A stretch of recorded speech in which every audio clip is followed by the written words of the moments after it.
Assalamualaikum warahmatullahi wabarakatuh. Bismillahirrahmanirrahim. Ila hadrat Nabi Mustafa Muhammad sallallahu alaihi wasallam wa ala alihi wa sahbihi ajma'in. Lahumul Fatihah. A'udzu billahi minasyaitonir rajim. Bismillahirrahmanirrahim. Alhamdulillahi rabbil alamin. Arrahmanir rahim. Maliki yaumiddin. Iyyaka na'budu wa iyyaka nasta'in. Ihdinas siratal mustaqim. Siratal ladzina an'amta 'alaihim ghairil maghdubi 'alaihim waladdallin. Rabbi firli wa li walidayya amin. Hadiyatan minna ila masyayikhina wa li mu'allimina wa li murabbi ruhina wa liman ajazana wa li mursyidina wa li ulama'ina wa li muassisna wa lil ulama ajma'in, khususan ila musannif kitab Wasiyatul Mustafa al-Imam al-Muhaqqiqin wa Zubdatul Arifin Syekh Abdul Wahab Asy-Sya'rani Asy-Syafi'i rahimahullah wa usulihim wa furu'ihim wa aswajihim wa dzurriyyatihim wa ahli silsilatihim wa muridihim wa muhabbihim wa jam'iyyatihim radhiyallahu anhum sya'uli lailana wa lahumul Fatihah. A'udzu billahi minasyaitonir rajim. Bismillahirrahmanirrahim. Alhamdulillahi rabbil alamin arrahmanir rahim maliki yaumiddin. Iyyaka na'budu wa iyyaka nasta'in. Ihdinas siratal mustaqim siratal ladzina an'amta 'alaihim ghairil maghdubi 'alaihim waladdallin. Rabbi firli wa li walidayya amin. Thumma ila abaina wa ummahatina wa jaddatina wa jaddatina wa ila ruhi man fataha hadhil qaryah wa man aqamaha wa li jami'il muslimina wal muslimat wal mu'minat al ahya'i minhum wal amwat wa farahumullah lahumul Fatihah. A'udzu billahi minasyaitonir rajim. Bismillahirrahmanirrahim. Alhamdulillahi rabbil alamin arrahmanir rahim maliki yaumiddin. Iyyaka na'budu wa iyyaka nasta'in. Ihdinas siratal mustaqim siratal ladzina an'amta 'alaihim ghairil maghdubi 'alaihim waladdallin. Rabbi ighfirli wa li walidayya amin.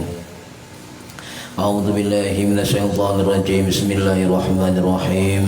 Allahumma shalli wa sallim ala sayyidina Muhammad wa ala alihi wa sahbihi ajma'in. La haula wa la quwwata illa billahil aliyil azim. Amma ba'du. Yang saya hormati para jamaah sekalian pengajar rutin kitab Wasiyatul Mustafa, mudah-mudahan yang hadir dan yang mendengarkan, yang menonton mendapatkan barokah, maslahah, manfaat wa ni'mat wa sa'adah wa salamah wa syafa'ah fid dini wad dunya wal akhirah. Amin ya rabbal alamin. Monggo yang belum niati ngaji lillahi ta'ala. Halaman 14. Bismillahirrahmanirrahim. Faslun utawi kila fasal fil warai ing dalam nerangaken bab wirai sikap wara. Qala dawu sapa Rasulullah sallallahu alaihi wasallam, ya Ali, wahai Ali, la dina, tidak ada agama, liman la khasyata lahu, bagi orang yang tidak takut kepada Allah, wala aqala, tidak ada akal, liman la ismatalah, bagi orang yang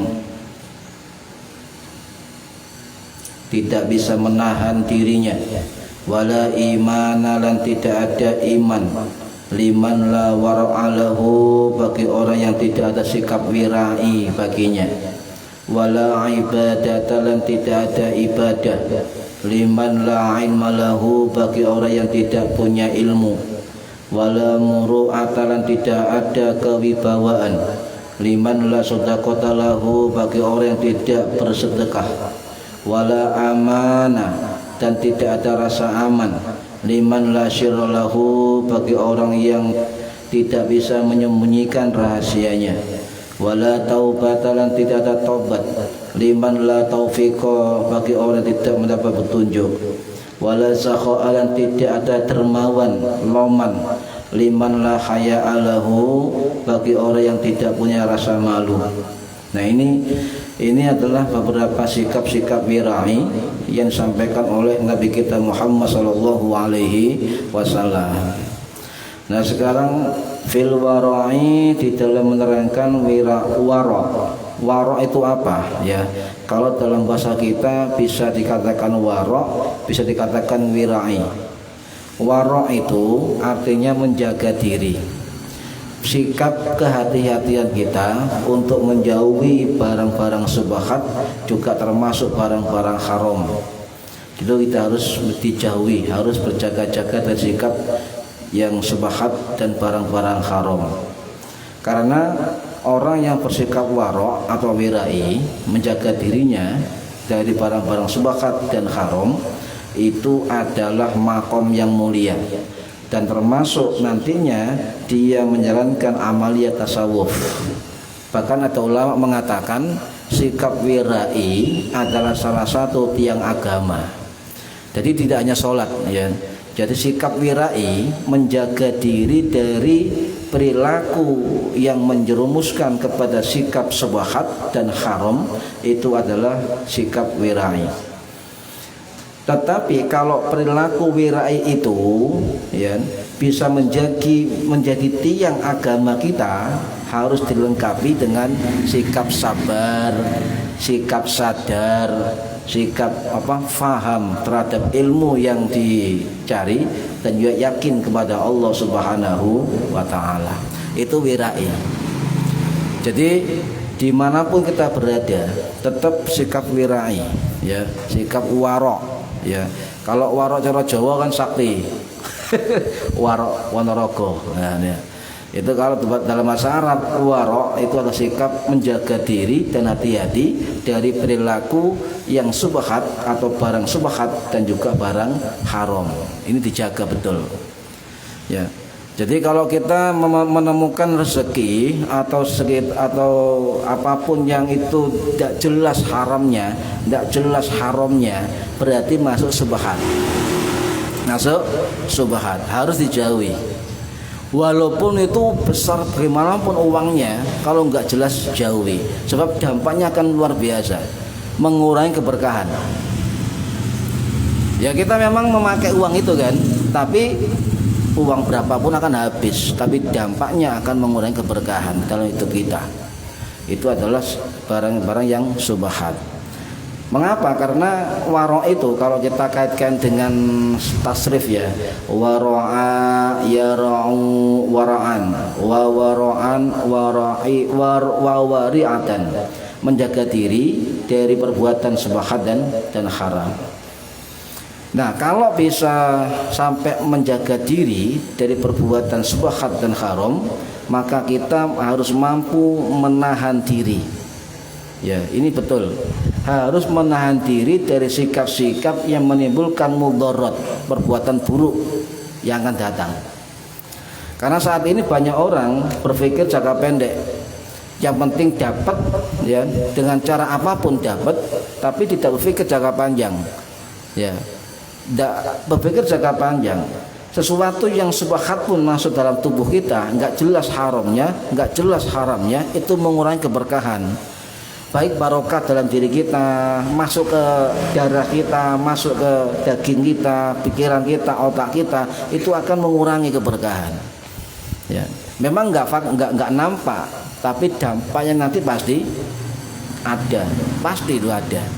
Nah, ini para hadirin rahimakumullah, kalau kita sudah tidak mampu menahan diri dari barang-barang subhat apalagi haram, maka itu mudah kita terseret kepada perbuatan yang haram.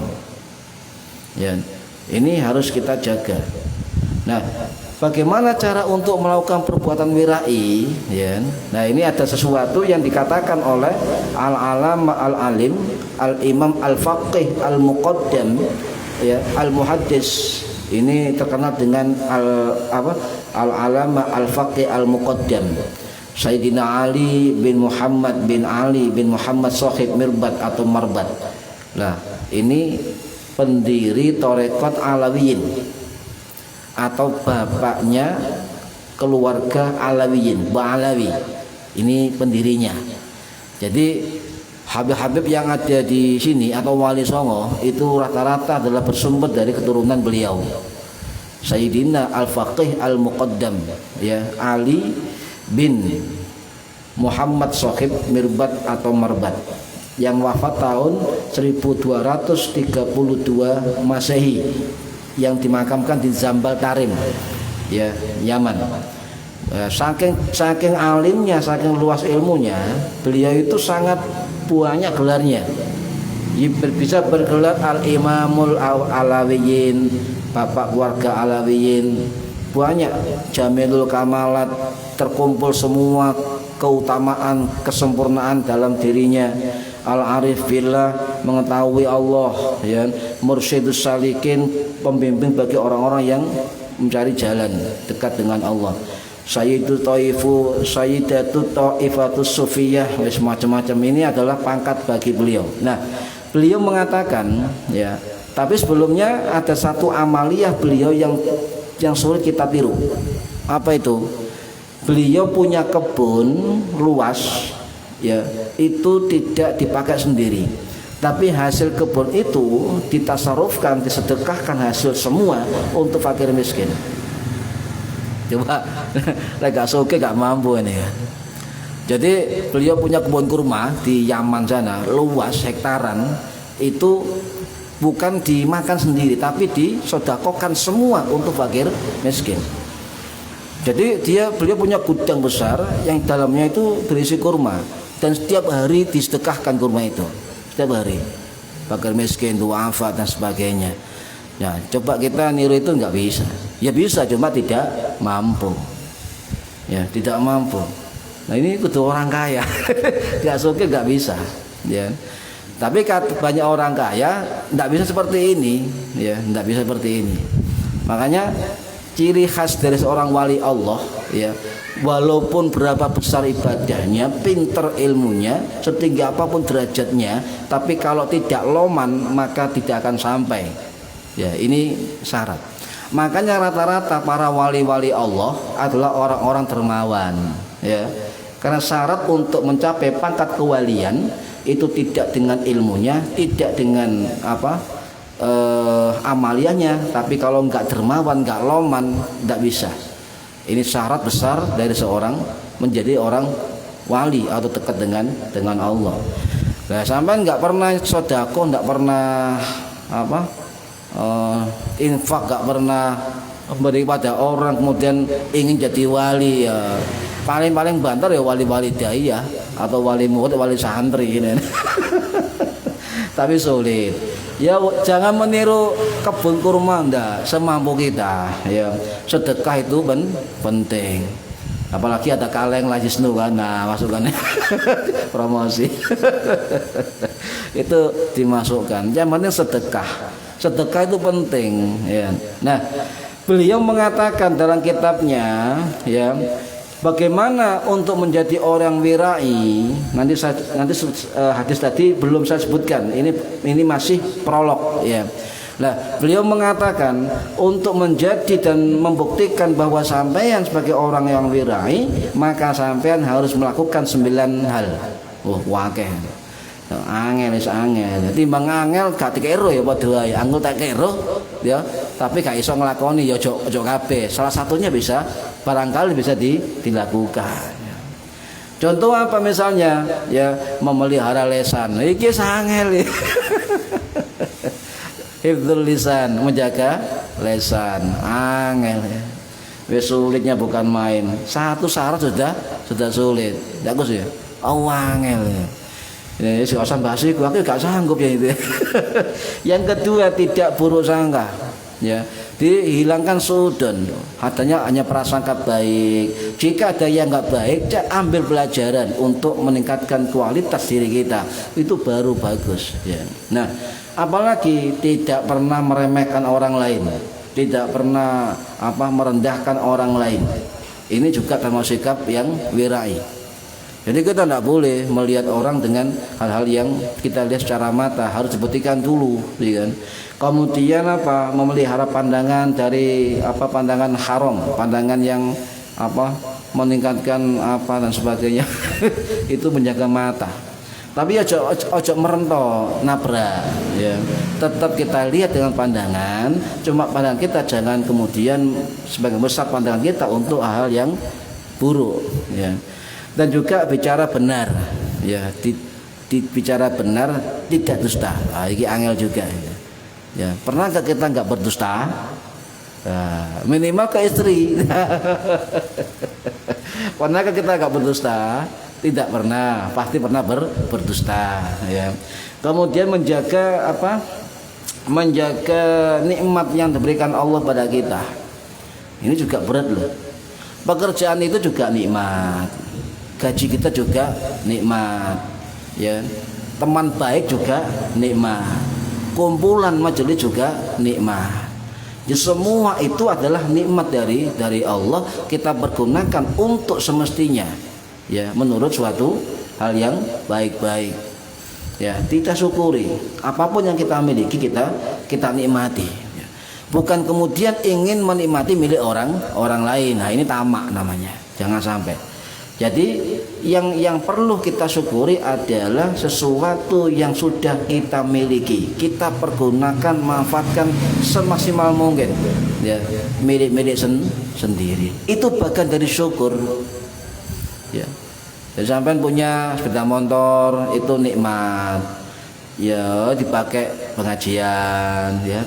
Sepeda dipakai untuk ngantarkan orang tua, ngantar anak. Nah, semua bagian dari memanfaatkan nikmat. Ya. Kemudian apalagi menurut beliau, ya, jadi menggunakan hartanya untuk jalan kebaikan. Ya. Tapi ojo semua, mosok duit bareng tidak mau kamu, ya, ada sesuatu yang untuk digunakan jalan kebaikan, jalan perjuangan. Jangan hitung-hitung, ya, nggak pas ngei uang hitung-hitung, jangan, ya. Soalnya sering kali kita kan buka dompet miliar terkecil, kok ada kericikan yo, ya, kena logam. Itu saya, ya. Itu saya saja. Ya. Nah, ini kemudian apa? Tidak ambisi kedudukan dan tidak sombong. Jadi kita nggak boleh ngejar ambisi sebuah kedudukan. Kalau kedudukan datang sendiri, kalau kita merasa mampu ambil, tapi niatnya adalah untuk berjuang. Niatnya untuk apa? Menata, untuk merubah dan sebagainya, untuk kebaikan. Jadi nggak boleh kita ambisi. Ini pesan guru saya begini. Jangan sekali-kali kamu ambisi terhadap sesuatu yang kamu mencapai itu banyak orang yang sakit hati. Jangan, ya. Kecuali kalau ditunjuk atau dipilih dan sekiranya mampu ambil, tapi nggak mampu jangan, ya. Ini bagian dari tanggung jawab. Kemudian memelihara waktu. Nah, ini sulit juga. Nah, waktu juga sulit. Sawangannya gampang tapi angel, ya. Kemudian juga apa? Istiqomah. Wah, ini kok angel kabeh, ini sih gampang ini. Loh, tidak ada kebaikan yang gampang. Memang harus melalui banyak proses, kesabaran, kesadaran, pasrah, yakin, itu harus dilalui. Ya, ini para hadirin rahimakumullah. Tetapi pesan saya adalah dalam menjalankan sesuatu jangan berlebih-lebihan, ya. Jangan memaksakan diri dan berlebih-lebihan. Sebab siapa yang memaksakan diri dan berlebihan, terutama dalam faktor agama, maka akan mempersulit dirinya. Pasti ini. Ya, contoh Mas Samsu, wah, saya mulai sadar kan, mulai apa, bangkit giroh keagamaannya. Saya tak sholat duha 16 rakaat misalnya. Wah, kencang kan? Nah, tapi berlebihan, ya paling awet seminggu rolas. Enggak ada kesibukan lain jadi 8 rakaat, sibuk lagi jadi 6 rakaat, sibuk lagi jadi 4 rakaat, sibuk lagi hilang rakaat. Ini harus bertahap. Jadi jangan kemudian ketika ada muncul kesadaran giroh semangat amaliyah dibanter-banter, bertahap, mengukur diri lah. Misalnya zikir tiap hari 100 istighfar, kok ngatasi naik lagi 200, kok ngatasi naik 300, kok abot. Nah, ini tetap lah, kok longgar lagi, naik lagi, begitu, bertahap. Akhirnya kita mampu melakukan dan itu bisa ajak dan istiqomah. Ini kan. Sekarang banyak loh orang yang meninggalkan kewajiban tapi ngejar sunnah itu banyak. Contoh, banyak orang yang 5 waktunya itu bolong-bolong tapi tahajudnya kenceng. Lu akeh gitu kan. Ini jadi memberatkan diri jangan ya. Itu namanya ghuluwun, melebih-lebihkan, jangan. Jadi menurut kemampuan kita saja. Allah juga nggak senang Mbak kita berlebihan, baik dalam apapun. Contoh sama sedekah. Wah, lagi sedekah tak kencengi. Ya apa-apa sakake, tapi melihat keadaan sampean. Jangan kemudian kenceng sedekah keluarga gak uman. Nah ini kan. Ya tetap harus mikir di dalam keluarga. La taghlu fi dinikum. Ini adalah firman Allah. La taghlu fi dinikum, jangan berlebihan di dalam agamamu. Ini Al-Maidah ayat 77 jelas. Allah melarang kita untuk berlebih-lebihan di dalam agama. Ya wala la taghlu fi dinikum. Janganlah kamu berlebihan di dalam agamamu. Nah, ini jelas Allah melarang kita berlebih-lebihan. Ya. Nah, kalau kita berlebih-lebihan dalam agama, maka ada ulama yang mengatakan, ya, sikap kalau orang berlebih-lebihan dalam beragama, ya, kemudian lebih-lebihnya itu merasa dirinya paling suci, ini bahaya. Jadi ghulu itu sikap keras, sikap kaku dan berlebih-lebihan di dalam agama. Bahkan dikatakan juga melebihi batas kemampuan. Ini hati-hati. Jadi biasa saja. Yang hijrah-hijrah tolong ya, jangan terlalu berlebihan, bertahap. Sebab orang hijrah itu yang paling prinsip adalah menata hati, bukan menata pakaian. Ya. Mosok hijrah ukurannya jengkrang, jenggot, patok, ireng, apa mana?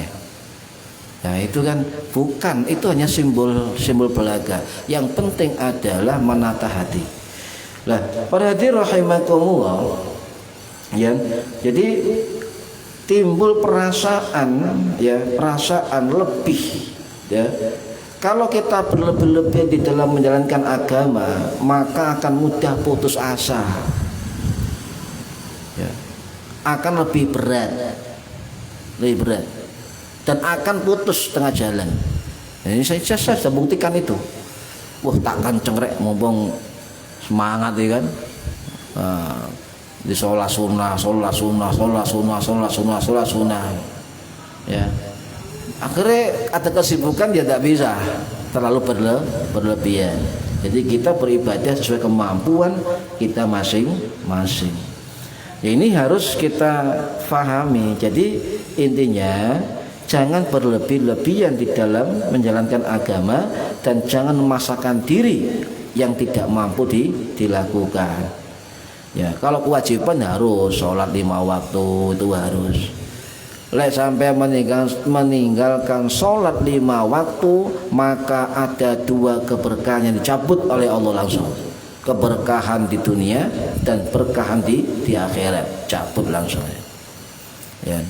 Ini para hadirin rahimakumullah, sehingga kemampuan yang kita miliki kita laksanakan sesuai dengan apa yang kita miliki, kemampuan masing-masing. Jangan berlebih-lebihan, jangan melampaui batas. Lah sampai berlebihan, sekali lagi saya ulangi, jika berlebihan melampaui batas maka sampai memberatkan diri sendiri. Apa nih? Ya. Makanya banyak orang yang gagal di dalam menjalankan amaliyahnya sebab terlalu berlebihan. Jadi Kanjeng Nabi pun dawuh, la tusaddidu ala anfusikum wa yusaddidullahu alaikum. Jangan kamu memberat-beratkan dirimu. Fa yusaddidullahu alaikum. Kalau kamu memberatkan dirimu, maka Allah akan beratkanmu. Wah ini. Jadi bertahap, pelan dan sebagainya. Ini dimaksud dengan wirai. Jadi 9 syarat tadi menurut Al-Faqih Al-Muqaddam itu dilakukan. Tapi kemudian sampai jangan kemudian wah angel semua. Ayo cari yang mudah dilakukan. Salah satu dari 9 tadi. Tidak semua. Kita nggak akan mampu, ya kan. Pelan-pelan mana yang mampu, ya kan.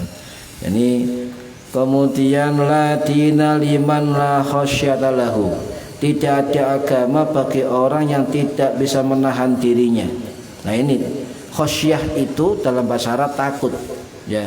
Jadi kalau takut dalam bahasa Arab itu ada 4 istilah.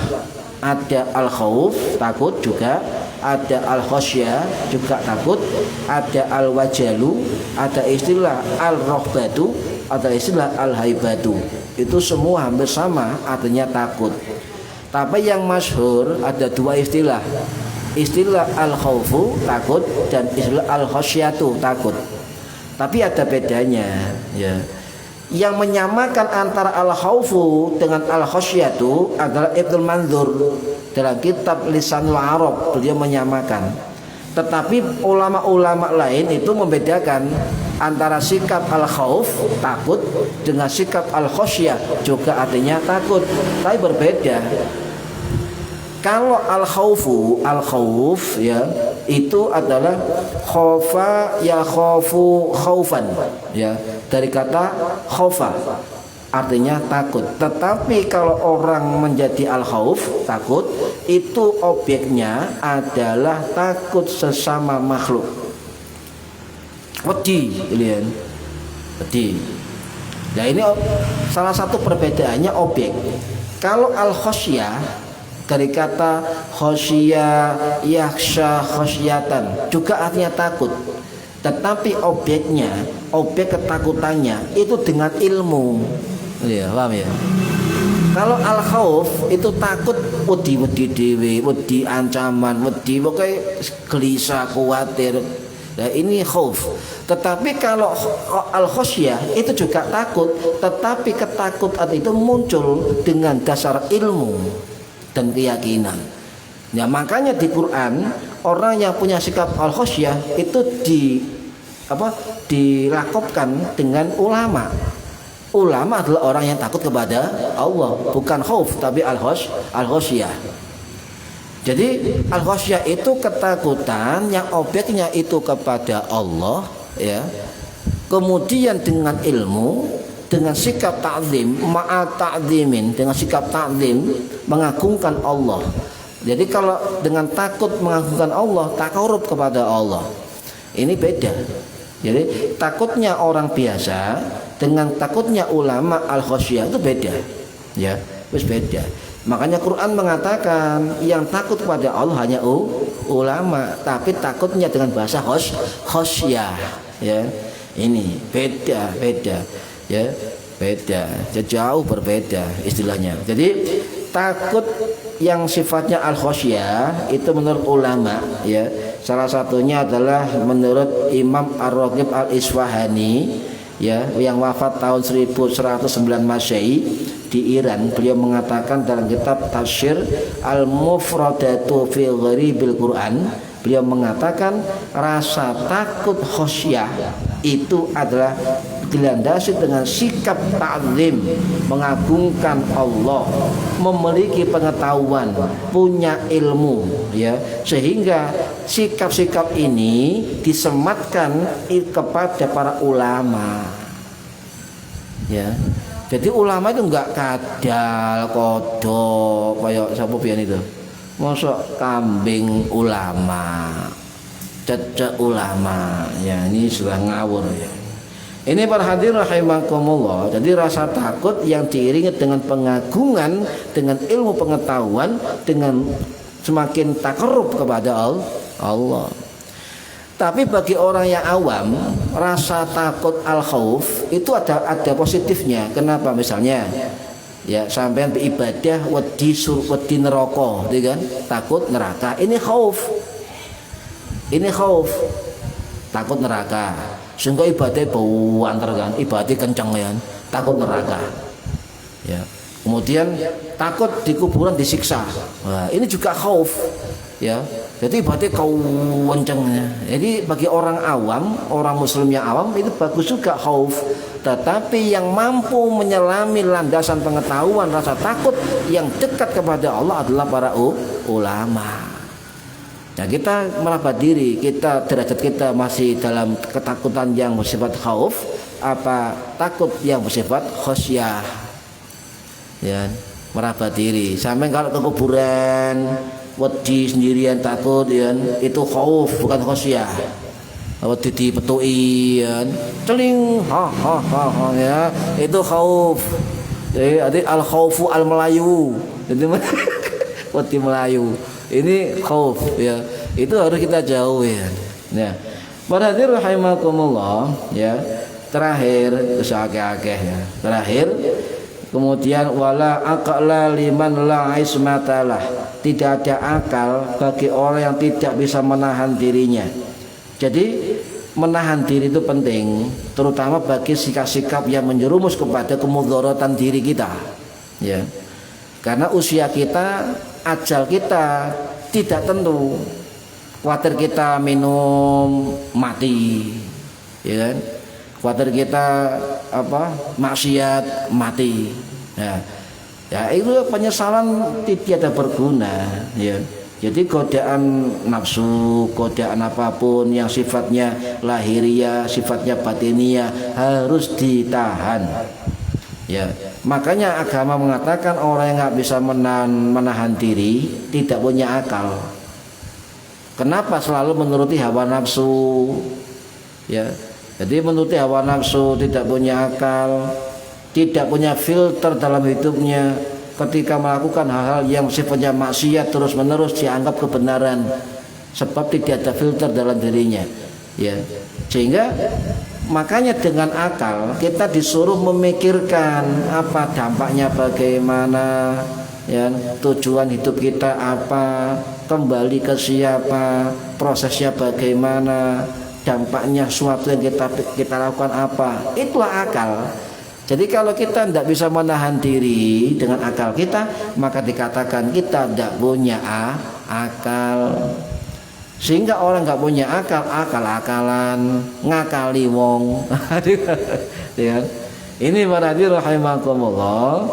Jadi tanpa menahan diri dengan akal yang diberikan Allah, maka kita mudah terjerumus di dalam kekeliruan di dalam hidup. Ya. Jadi akal itu membatasi kemerdekaan nafsu. Tetapi sebaliknya nafsu kita itu ingin bebas di segala hal. Nah ini, jadi harus ada filter dengan akal. Makanya kalau kita bisa menahan diri yang bersifat izzah terhadap hal yang merugikan diri kita, maka kita akan mendapatkan muru'ah. Apa muru'ah itu? Adalah kehormatan diri. Jadi orang yang tidak bisa menahan dirinya, kata lainnya adalah orang yang tidak bisa menjaga kehormatan dirinya. Makanya dikatakan tidak punya akal. Ya, ini yang perlu digarisbawahi. Jadi untuk bisa menguatkan diri kita, menjaga kehormatan diri kita, untuk menjaga kehormatan agama kita, maka kita harus menjaga kehormatan diri kita. Ya, tergantung kita kan agama kan. Kita gantung kita. Nah, inilah para hadirin rahimakumullah ya. Kemudian ada sebuah hal begini. Orang yang beribadah itu kalau tidak punya ilmu, jadi tidak dikatakan ibadah kalau tidak punya ilmu. Maksudnya gini, banyak orang yang ahli ibadah ya, tidak punya ilmu, kemudian mengandalkan ibadahnya untuk ikut-ikut bicara ilmu. Paham ya? Ibadah kenceng, tetapi ketika ditanya suatu agama ngawur, tidak punya ilmu, tapi dia merasa dirinya ahli ibadah, sehingga ahli ibadah itu digunakan untuk bemper dia menjawab suatu ilmu. Ya nggak bisa, ngawur akhirnya kan. Ya ini jangan sampai. Makanya orang yang ibadah harus berilmu. Al-amilu ala ghairi ilmin kasaliki ala ghairi tariqin. Orang yang beramal tanpa berilmu kayak orang mencari jalan yang kayak orang pencari yang tidak punya jalan. wal amilu ala ghairi ilmin ma yusitu aktsara mimma yuslihu, dan orang yang tidak punya, orang beramal ibadah tidak punya ilmu, itu nantinya ketika ditanya orang tentang ilmu, maka itu apa? Yusitu aktsara mimma yuslihu, banyak kemudorotannya, banyak kerusakannya, menyesatkan daripada bermanfaat. Makanya kita mohon kepada orang-orang yang ahli ibadah, jika tidak menguasai suatu ilmu, jangan ikut-ikut menjawab. Sebab ketika tidak mampu dan dimampukan, seolah-olah dia paling dekat kepada Allah dengan ibadahnya, tetapi enggak punya ilmu, maka khawatir jawabannya tidak cocok, ya, sesuai nafsunya sendiri. Ini bahaya, ya, ini bahaya. Makanya ada fatlubul ilma talaban la tadurru bil ibadah. Carilah ilmu tapi jangan lupa beribadah. Ini pesannya. Ya, ini pesan Hasan Al-Basri, ulama tabi'in yang wafat tahun 728 Masehi di Basrah. Beliau juga mengatakan watlubul ibadata talaban la tadurru bil ilmi. Cari maka apa, beribadahlah tetapi jangan lupa untuk mencari ilmu. Harus seimbang antara ibadah dengan ilmu. Paham ya? Sebab kata beliau nantinya, kata Hasan Basri ya, Hasan Basri ini ulama tabi'in 726 Masehi wafatnya, itu mengatakan besok kata beliau ya, fa inna qauman talabul ibadata wa tarakul ilma. Nantinya sesungguhnya nanti ada sebuah kaum ya yang hanya beribadah terus ya, tetapi watarakul ilma, dia meninggalkan ilmu. Terbukti enggak sekarang? Ya, terbukti enggak? Ini yang ngomong tahun 700 Masehi loh. Nantinya ada kaum ya senang ibadah saja, tapi meninggalkan ilmu. Nah, ini harus dipahami. Makanya kita ibadah jangan meninggalkan ilmu. Menurut pesan Kanjeng Nabi kepada Ali bin Abi Thalib, itu mengatakan ngaji atau dekat dengan orang alim jangan sampai maksimal adalah tidak lepas dari 40 hari. Ya, kalau bisa ya rutin. Ya. Ini insya Allah barokah. Ya. Mudah-mudahan barokah fid dini wa dunya wal akhirah. Al-Fatihah. Bismillahirrahmanirrahim. Alhamdulillahirabbil alamin arrahmanirrahim maliki yaumiddin. Iyyaka na'budu wa iyyaka nasta'in ihdinas siratal mustaqim. Siratal ladzina an'amta 'alaihim ghairil maghdubi 'alaihim waladdallin. Rabbi firli wa li walidayya amin. A'udzu billahi minasyaitonir rajim. Bismillahirrahmanirrahim. Allahumma shalli wa sallim wa barik 'ala sayyidina Muhammad. Alhamdulillahirabbil alamin. Allahumma 'allimna 'ilmal Qur'an wa 'allimna 'ilma la ilaha illallah wa 'allimna min ladunka 'ilman nasiru bihi kamilal mahyatil aman. Wa sallallahu ala sayyidina Muhammad walhamdulillahirabbil alamin. Al-Fatihah. Bismillahirrahmanirrahim. Alhamdulillahirrahmanirrahim maliki yaumiddin. Iyyaka na'budu wa iyyaka nasta'in ihdinas siratal mustaqim. Siratal ladzina an'amta 'alaihim ghairil maghdubi 'alaihim waladdallin. Rabbi firli wa li walidayya amin. Allahumma shalli ala Muhammad